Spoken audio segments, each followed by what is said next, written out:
सो फेरा सब मिट गया मेरे सतगुरु के उपकार। तो भाई और बहनों, पूज्य गुरुदेव भगवान क्या कह रहे हैं? सतगुरु के उपदेश का लाया एक विचार, जो सतगुरु मिलते नहीं तो जाते नरक द्वार।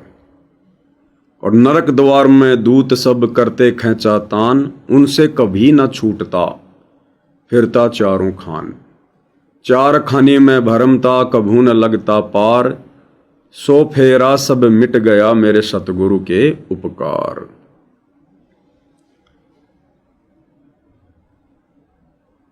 आज ये जो वाणी है इस धरती पर सतलोक आश्रमों पर फिट बैठती है। गरीब नरक द्वार में दूत सब करते खेचा ताण, और उनते कभू नहीं छूटता फिर फिरता चारों खान। परमपिता परमेश्वर कबीर साहिब जी ने 8 सितंबर 1951 को संत रामपाल जी के नाम से इस धरती पर प्रकट होकर, और जब तक उन्होंने अपने मिशन को शुरू नहीं करना था तब तक एक आम व्यक्ति की भूमिका की, लीला की परमात्मा ने। 17 फरवरी 1988 तक उन्होंने एक आदर्श नागरिक की भूमिका की। उसके बाद उन्होंने अपनी ही वाणी के अनुसार कि 12वें पंथ में हम ही चल आवें, सब पंथों को मिटाकर एक पंथ चलावें। उन्होंने 17 फरवरी 1988 को 12वें पंथ में आना था, क्योंकि परमात्मा की वाणी कभी निष्फल नहीं होती है, अमर है, अटल है। तो 12वें पंथ में उन्होंने आदरणीय राम देवानंद जी से लीलामय तरीके से उपदेश लेकर, संसार को लग रहा था कि संत रामपाल जी आदरणीय राम देवानंद जी के शिष्य हैं, उनसे उपदेश लिया है। असल में सतगुरु रामपाल जी ने, जो कि स्वयं कबीर परमात्मा हैं, इन्होंने आदरणीय राम देवानंद जी को खुद नाम दीक्षा दी थी, खुद। और प्रथम नाम और शतनाम, ये 2 मंत्र आदरणीय राम देवानंद जी को एक साथ दिए थे, क्योंकि जो अच्छी आत्मा होती है, जिसके पाप कर्म नष्ट हो जाते हैं, जो निर्मल होती है, उस आत्मा पर परमात्मा दोनों मंत्रों की एक साथ भी दया कर देते हैं। जैसे गुरुदेव ने उदाहरण दिया कि जब बेई नदी से परमात्मा नानक जी को सचखंड लेकर गए थे, फिर वापस छोड़ा और कहा कि मैं काशी में जुलाहे का काम करता हूं, आप जी वहां आ जाना। तो पहले तो नानक जी को प्रथम मंत्र दे दिया था, और 3 दिन बाद जब उनको वापस बेई नदी पर छोड़ा तो तुरंत नानक जी काशी के लिए रवाना हो गए। वहां जाकर कबीर परमात्मा जी से मिले और देखा कि सारी सृष्टि का मालिक, जो सतलोक में असंख्य ब्रह्मांडों के सिंहासन पर, रत्न जड़ित सिंहासन पर बैठा है, जिनकी आभा का, नूर का वर्णन नहीं किया जा सकता, उस परमेश्वर को जब एक साधारण से जुलाहे के घर पर पाया, देखा, अचंभित हो गए। और उस समय फिर कबीर परमात्मा जी ने नानक जी को शतनाम दिया। यानी 1 सप्ताह के अंदर अंदर नानक जी को प्रथम नाम और शतनाम दोनों दे दिए। क्योंकि जो आत्मा अधिकारी हो जाती है, जो आत्मा निर्मल होती है, जिसके पाप कर्म इतने ज़्यादा नहीं होते हैं, उन आत्माओं पर परमात्मा दया कर देते हैं। तो इसी प्रकार आदरणीय राम देवानंद जी को सतगुरु रामपाल जी ने अपना शिष्य बनाया और उसी लीला को जन्म दिया, जो लीला आज से 600 साल पहले बनारस के काशी में घटित हुई थी। दुनिया की नज़रों में तो कबीर जी पंडित रामानंद जी के शिष्य थे, लेकिन आध्यात्मिक दृष्टि से पंडित रामानंद जी कबीर जी के शिष्य थे। अब कबीर परमात्मा वर्तमान में आएगा तो किसी को गुरु थोड़ी बनाएगा, उन्हें गुरु बनाकर ज्ञान लेकर फिर आगे ज्ञान देने की जरूरत थोड़ी है। जगत गुरु किसे कहते हैं? जगत गुरु का मतलब होता है सारे संसार को ज्ञान देने वाला। अब यदि सतगुरु रामपाल जी पहले गुरु बनाएंगे, फिर उस गुरु से ज्ञान समझेंगे, फिर आगे वो ज्ञान देंगे, तो फिर जगत गुरु कहाँ हुए?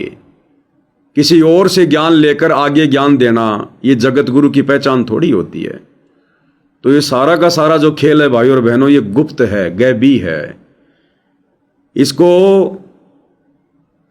पूज्य गुरुदेव भगवान के विशेष आशीर्वाद से ही समझा जा सकता है, जो आज निसंदेह साध संगति से जुड़े भाई बहन समझ रहे हैं।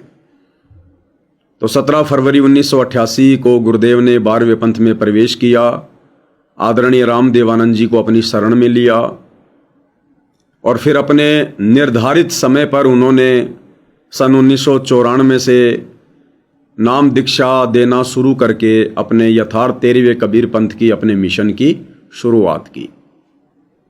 तो सन 1994 से लेकर सन 2014 तक, जब तक बरवाला कांड नहीं हुआ, सतगुरु रामपाल जी ने एक स्वर्ग जैसा माहौल अपने भक्तों के बीच में बनाया।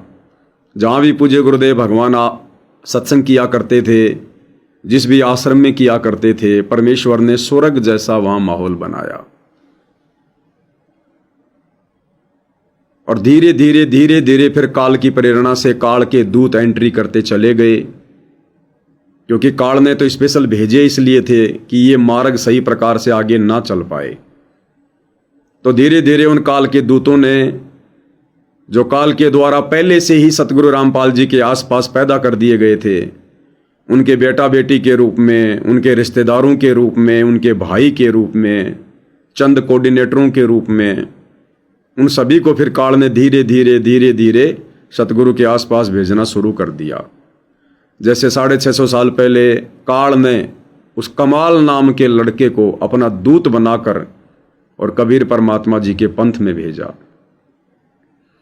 परमात्मा जी को भली भांति पता था इस बात का कि ये काल का दूत है, आगे चलकर ये गुरुद्रोही साबित होगा, मेरी संगत में से काफ़ी आत्माओं को तोड़ेगा, मेरे मार्ग को गंदा करने का प्रयास करेगा। लेकिन फिर भी परमात्मा जी ने उस आत्मा को जीवित किया और अपने पास में, अपने साथ में अपने बेटे की भांति रखा।